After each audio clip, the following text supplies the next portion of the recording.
Kipindi zoezi linaendelea, hautaki kusikia hali yote ya tofauti. Kwa hiyo kama unasikia hali yote ya tofauti pia unasema sawa. Hali ya tofauti kama hivi. Hali ya tofauti mara nyingi kuna wanaosikia kichefuchefu na kuna wengine wanasikia kizunguzungu.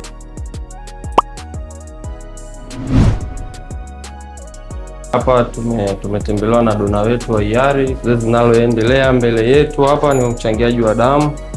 Tutachukua dakika 5 mpaka 10, then tutakuwa tumemaliza zoezi letu. Wameshatoka kwa nesi, wamefanyia vipimo vya awali, wamekidhi, then tunachofuatia hapa ni uchangiaji wa damu.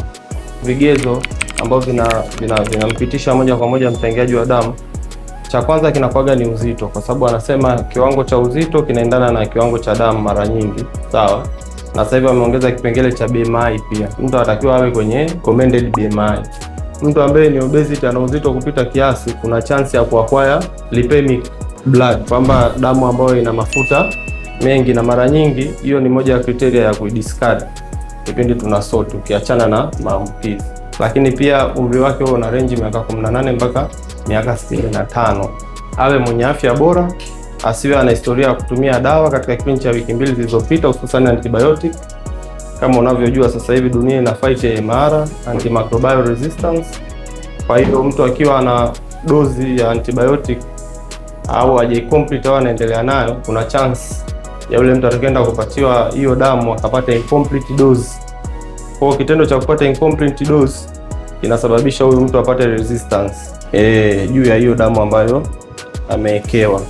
Anatakiwa awe amepata chakula masaa yasiyozidi 4 mpaka 8. Tunasema masaa 4 mpaka 8 kwa sababu tunatofautiana. Mtu mwenye maso nyingi ana chance ya kusikia njaa mapema kuliko yule mtu ambaye hana maso, kwa sababu tunaamini the more unakuwa na maso the more unavyoconsume ATP nyingi zaidi. Kwa asiwe na historia ya magonjwa sugu ya kuambukiza, kwa maana ya alishawahi kupata homa ya ini labda, au ana virusi vya ukimwi na magonjwa ya design hiyo kama kaswende. Lakini pia yale yasiyo ya kuambukiza kama pressure, pumu, vidonda vya tumbo, kifafa na mengine kama kisukari inaingia huko, yale magonjwa sugu yasiyo ya kuambukiza. Pia atakosa sifa ya moja kwa moja. Asiwe anatokea kwenye makundi hatarishi, kwa maana ya kwamba labda anatokea kwenye wale watu wanaojidunga dawa mathalan, au yupo katika makundi ya umalaya, au ana perform homosexual, mapenzi ya jinsia moja au group sex. Mara nyingi hatuwashauri watu wa namna hiyo wachangie damu, kwa sababu wanakuwa kwenye high risk. Kuna chance kubwa ya damu zao kuwa na maambukizi. Watu wengi wamekuwa wakiuliza, kina mama wanaruhusiwa kuchangia damu? Jibu ni ndio, kina mama wanaruhusiwa kuchangia damu wakiwa na vigezo kama vile ambavyo tumevielezea awali, ila yeye ataongeza kigezo ambacho kwenye dodoso kinakuwaga namba 9. Je, huyu mama ni mjamzito? Je, huyu mama ananyonyesha?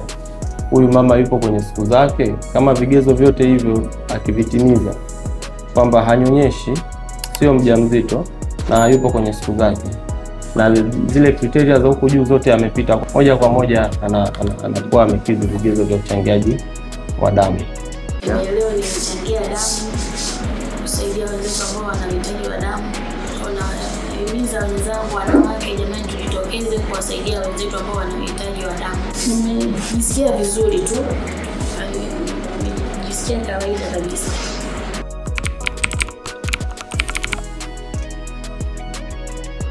Leo hutaruhusiwa kufanya kazi yote ngumu, kushinda juani muda mrefu, kusimama kwa muda mrefu, kutumia kilevi cha aina yoyote, wala kufanya tendo la ndoa. Leo ushauriwi, unashauriwa unywe maji ya kutosha na mlo kamili, sawa. Baada ya mwezi utarudi kwa ajili ya majibu hapa, sawa. Tunatoa majibu ya kaswende, homa ya ini, virusi vya ukimwi na kundi lako la damu. Kuchangia tena damu mpaka miezi 3 ipite. Usichangie damu sehemu yoyote. Lengo la kusema miezi 3, seli zitakazozalishwa zitakuwa ni changa, tunahitaji tuzipe muda ili zikue ziweze kufanya kazi. Kwa utakapotoa kabla, maana yake yule mgonjwa anaenda kufa sasa, sababu anaenda kupata seli ambazo ni parasitic, seli ambazo zinamhitaji yeye asupply nutrients kwa hizo seli ili zikue, jambo ambalo si zuri. Kwa binadamu tufuate utaratibu ambao tumepewa na ni miongozo ya WHO hiyo. Faida za uchangiaji damu zipo nyingi. baada ya kuchangia damu, mchangiaji damu atapata faida ya kwanza kabisa, tunasema atajisikia vizuri, kwa sababu mwili unakuwa umepunguza au moyo umepunguziwa load ya kusukuma mzigo, kwa sababu tunajua mtu ili uchangie damu kwanza uwe na damu inayokutosha, alafu uwe na ya ziada. Sasa damu salama huwa tunachukua ile damu ya ziada. Kwa hiyo ni moja, unaimarisha afya ya moyo kwa kuchangia damu, na kwa kuimarisha afya ya moyo utajisikia vizuri. Pia unapunguza hatari ya kupata saratani hususan ya damu, kwa maana kwamba tunajua damu inatengenezwa na madini chuma. Yale madini chuma katika research ambazo zimefanyika na wataalamu tofauti inaonyesha ni moja ya vichochezi ambao vinaleta kansa vikiwa vimezidi mwilini, na haina kazi nyingine yoyote zaidi ya uzalishaji wa nini, wa damu pekee. Kwa hiyo kwa kuchangia kwako damu pia utajua status ya afya yako, kwa maana ya magonjwa yote ambukizi ya mfumo wa damu. Kama nilivyosema awali, tunapima hepatitis B, tunapima hepatitis C, tunapima syphilis, tunapima na HIV bure kabisa. Kwa hiyo utakuwa unapata chance ya kujua status ya afya yako. Na kwenye upande wa syphilis, hepatitis B na C ukivigundua mapema vinatibika. Sawa?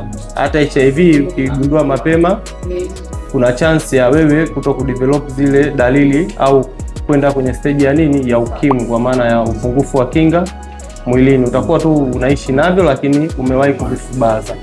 Kwa hiyo nasema mtu wa ukimwi akijua status ya afya yake mapema, ana turn life expectancy into normal.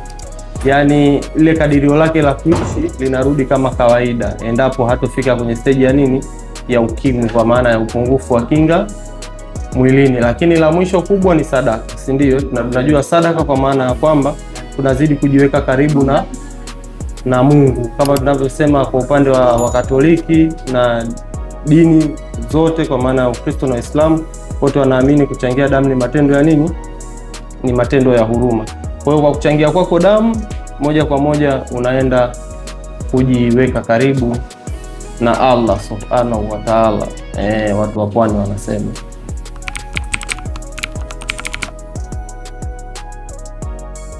Imekuwepo maneno mtaani kwamba ukichangia damu inakusababisha uchangie mara kwa mara, la sivyo itaongezeka, utakuwa unaumwa kichwa na dalili kama hizo. Hii ina ukweli gani? Kwenye kulijibu hilo swali, kwanza unatakiwa ujue damu ni nini. Damu ni tissue. Sawa? Damu ni tissue. Na tissue once tunapoitoa manake inakuwa replaced. Yaani kwa amount ile ambayo imetoka. Kwa hiyo kama ulitoa lita 1 labda tuseme, mwili unatuma signal kwamba kuna lita 1 ya damu imetoka. Kwa hiyo unatengeneza mechanism sawa ya kurudisha ile lita 1 ambayo imetoka kwa mtindo wako wa maisha ule ambao umekuwa ukiendelea nao. Wala hakuna kwamba kwa sasa nipate special food, hapana. Damu inakuwa inatengenezwa day to day, kwa sababu tunajua hizi cells zina lifespan. Sawa? Kuna cells ambazo zina lifespan za 75 days to 70 WBC, kuna RDC na 120 days. Kwa hiyo zitakapofika hapo zinakufa, zinazalishwa nyingine kwa mtindo wako wa maisha ule. Kuna baadhi ya watu ambayo kwa sababu zao binafsi wamekuwa wakiwa na wasiwasi juu ya damu inayoongezwa. Je, kuna usalama gani kwa damu ambayo tunaipeleka kwa mgonjwa? Damu inayopelekwa kwa mgonjwa kwanza haifanyiwi vipimo katika vituo vya afya ambavyo tumekusanyia damu, hapana.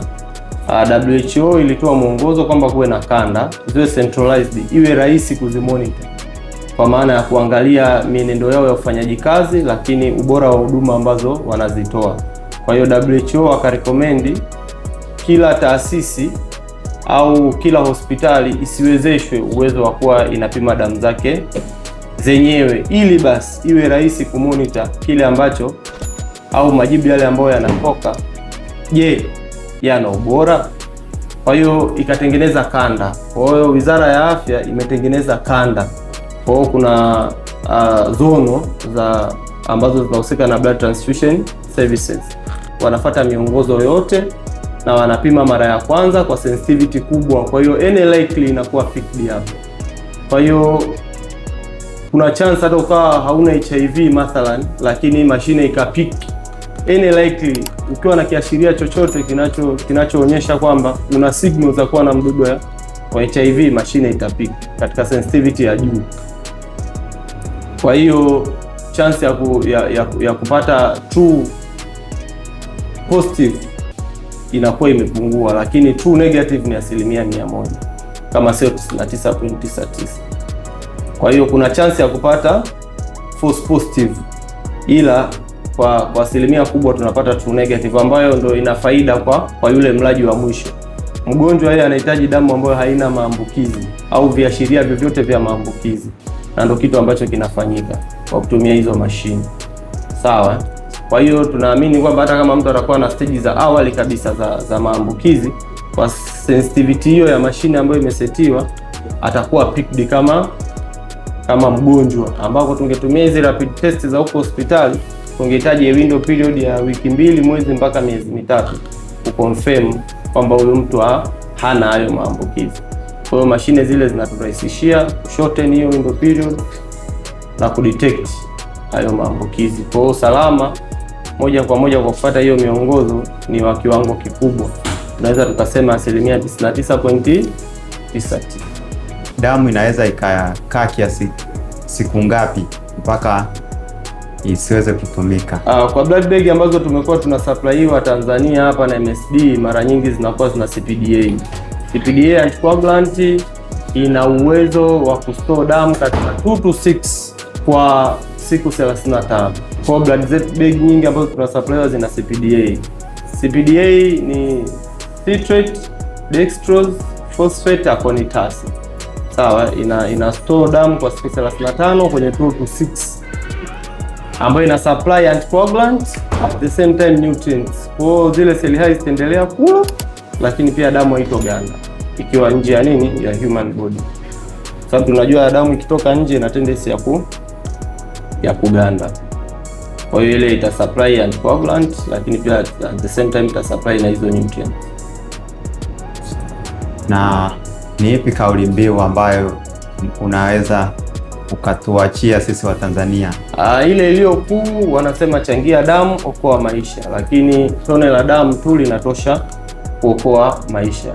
Lakini pia wanasema wameenda mbali zaidi, unaweza ukachangia chupa moja ya damu kuokoa maisha ya zaidi ya watu 3 kwa wakati mmoja. Kwa hiyo kwa kuchangia kwako damu moja kwa moja unaenda kuokoa maisha, kwa sababu damu ni ya uhitaji wa dharura na haina mbadala. Kwa hiyo mtu anapokosa damu kuna chance ya kumpoteza. Kwa hiyo tunaendelea kuhamasisha jamii, taasisi na jumuiya mbalimbali za kimataifa ndani na nje ya nchi kujitokeza kwa wingi kusupport swala hili la uchangiaji wa damu. Kila mtu akipata mwamko wa uchangiaji wa damu, kutakuwa hamna hata haja ya replacement. Sababu replacement zinaturudisha kule kwenye kupata damu ambazo hazina ubora. Tunahitaji kila mtu apate mwamko, tuwe na voluntary wachangiaji damu wa hiari. Mara nyingi voluntary wanakuwa pia ni salama, kwa sababu tunakuwa tukiwa monitor mara kwa mara, kwa sababu wanakuwa wanakuja kuchangia kila baada ya miezi 3 au kila baada ya miezi 4. Kwa hiyo kwa kupata voluntary wengi, basi tuna uhakika wa kuwa na damu iliyo bora na kusaidia kuendelea kuokoa maisha. Lengo ni kuhakikisha kwamba tunakomesha au kupunguza kwa kiasi kikubwa vifo ambavyo vinatokana na ukosefu wa damu.